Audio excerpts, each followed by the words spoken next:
देखी भैया, आज के युवा पीढ़ी के मन में एगो सवाल रहेला कि भगवान कृष्ण भगवान 16,000 शादी कैले रही तो कोनो बाते नइखे। हम अगर 2 गो शादी करेम तो उसे का हो जाई। लेकिन देखेम भैया, ई बात कभी केहू जाने के कोशिश ना कैलस कि भगवान के संगे उ कौन ऐसन मजबूरी रहे, कौन कारण रहे, ओह कारण से वहाँ के 16,000 शादी कैनी। भगवान के केहू दर्द के समझे के कोशिश ना कैलक। एकरा के हम कौना भाव से कहतनी, एकरा के रुआ लोग गौर से समझेम कि भगवान के संगे कौन ऐसन मजबूरी रहे, कौन ऐसन कारण रहे कि वहाँ के 16,000 शादी कैले बानी। लेकिन भैया, एकरा पहले हमरा चैनल के रुआ सब लोग सब्सक्राइब करी। देखेम प्रसंग पर चली। देखी, भौमासुर नाम के एगो राक्षस रहे। उ राक्षस बहुत अत्याचारी रहे। उ इतना अत्याचारी रहे कि राजा के सुंदर जितना लड़की लोग के देखे ओकरा के पकड़ के बंदी गृह में ले जाके आ बंद कर देवे। बंद कैला के बाद में जब ई समाचार हमरा प्रभु के श्री कृष्ण के मालूम चलल तो वहाँ के गैनी भौमासुर से युद्ध करके उस 16,000 राजकन्या लोग के मुक्त कैनी। आउरी जब मुक्त कैनी तो मुक्त कैला के बाद में देखे भगवान कृष्ण ओजवा से चले लगनी। जब भगवान कृष्ण ओजा से चले लगनी तो जोन उ 16,000 कन्या लोग रही, वहाँ लोग भगवान के पैर पकड़ लेनी आ पकड़ के कहे लगनी कि जेकर केहू ना होला प्रभु, ओकर सहारा रौरा बानी। देखी, हमनी के सहारा अब बोली अब हमनी से शादी के करी, ई बात रौरा बताई। भगवान कहनी कि हम करम, कोनो बात नहीं खे। देखी भैया, अब भगवान के मन में एगो शंका भइल कि जब हम 16,000 कन्या से शादी करेम तो संसार के लोग हमरा के का कही। देखें, बहुत लोग बाकी नाना प्रकार के कही हमरा के, मतलब हमार बहुत तरह से लोग निंदा करी कि बे भगवान तो 16,000 शादी कैनी। देखी भैया, भगवान कहनी कि संसार के लोग कही एकर हमरा कोनो चिंता नइखे। काहे कि देखें, प्रशंसा सुनला से मनुष्य के अंदर का होला कि अहंकार उत्पन्न होला। देखी, हमनी के प्रशंसा कभी ना सुने के चाहिए। देखी भैया, जौन आदमी राउर मुँह पर प्रशंसा करत बा ओकरा लेखा दुश्मन राउर केहू नइखे।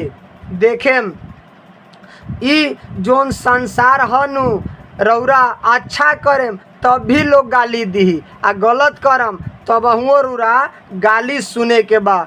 ये सब बात के प्रमाण हमरा सामने बा, एकरा के लोग गौर से समझेम। देखी भैया, ई जौन रिश्ता नाता बा जीव और ईश्वर के साथे सच्चा बा, और केहू के संगे सच्चा नहीं कि जितना रिश्ता नाता बा ई सब झूठा बा, बनावटी बा, दिखावा के बा। यही बात पर हमरा एगो कहानी याद आइल बा, एकरा के गौर से सुनेम लोग। देखी भैया, एगो बाप और एगो बेटा घर से बाहर जात रही लोग। जब घर में एगो घोड़ा रहे आ दोनों बाप बेटा घोड़ा के ऊपर बैठ के जात रही लोग। अब देखी, ऐसन होला, देखेम कितना लोग के ऐसन होला कि दूसरा कोई के बुराई सुने में मन लागेला। अब का भइल, जब तक ले दूसरा के बुराइए ना सुनी तब तक ओकरा पेट के पानिए ना पची। ई देखी, अब जब दोनों बाप बेटा पैदल जात रहे लोग, घोड़ा मतलब जात रहे, अब लोग कहे लागल कि अरे कैसन मूर्ख आदमी जाता लोग कि घोड़ा खालिए जाता टे, दोनों बाप बेटा ये लोग पैदल जात बाटे। अब देखी का होता, तो बाप जोन रहस वो कहन कि बेटा एगो काम कर कि घोड़ा पर तू चढ़ जा। जब मतलब वो बाप चढ़ गलन घोड़ा पर आ बेटा चढ़ गल घोड़ा पर, आ बाप जब पैदल चले लगनी तो गांव के लोग यही तरह कहे लागल कि देखी अरे ई कैसन बाप है कि कसाई है रे भाई। बेटा घोड़ा पर चढ़ल बा आ बाप पैदल चलता।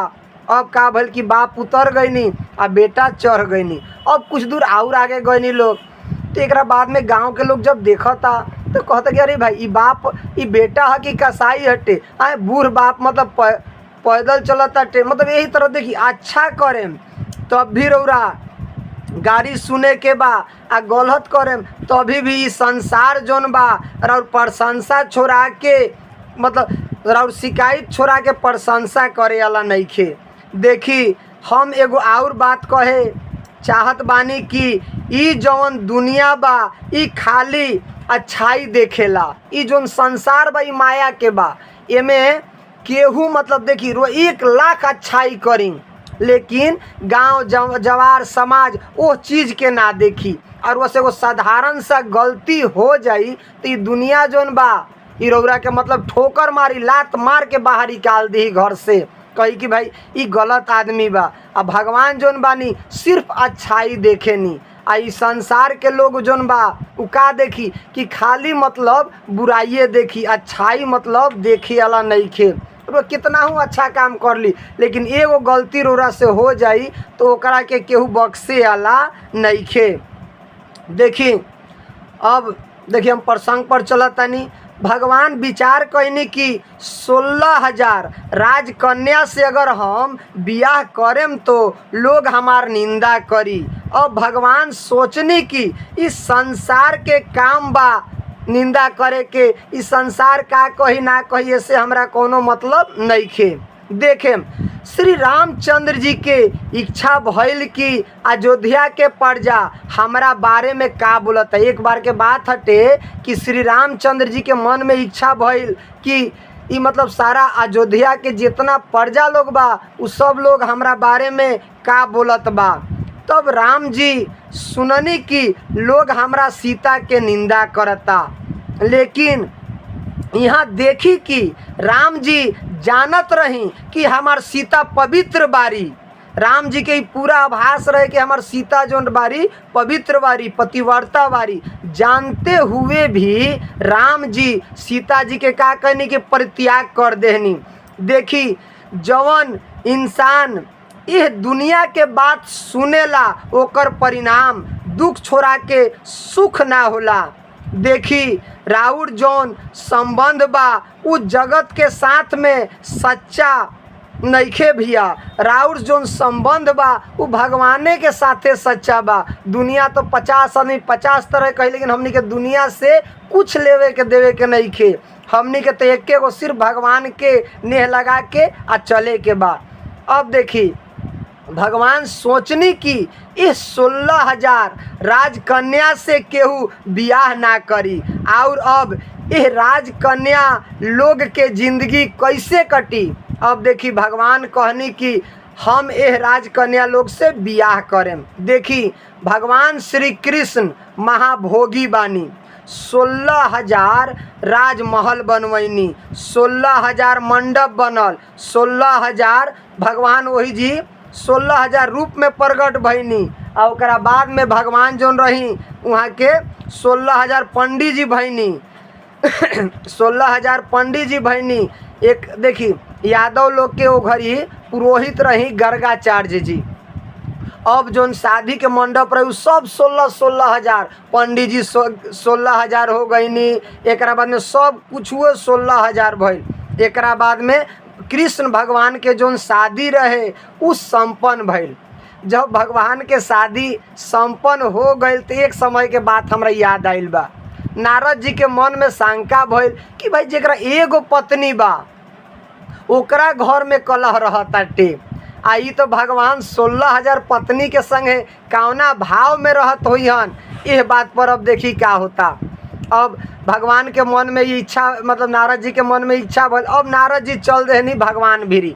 अब कृष्ण भगवान के लगे गईनी तो जाते जाते जब वहाँ के देखनी पहले रुक्मिणी से भेंट भइल। अब रुक्मिणी जी देखनी तो कहतनी का हाल बा प्रभु, कैसे कैसे रुरा ऐनी हटे। तो कहतनी कि ना यही घूमत फिरत ऐनी हटे। अब वहाँ के मतलब खाना पीना भोजन उजन कैनी। भोजन उजन कैला के बाद में देखनी कि भगवान वही रही, कुछ कहे ना सकनी। अब दूसरा रूम में जो एगो रूम में गईनी, जहाँ जातनी तहमे भगवान के देखतनी। अब जय जय श्री राम, जय जय श्री कृष्ण।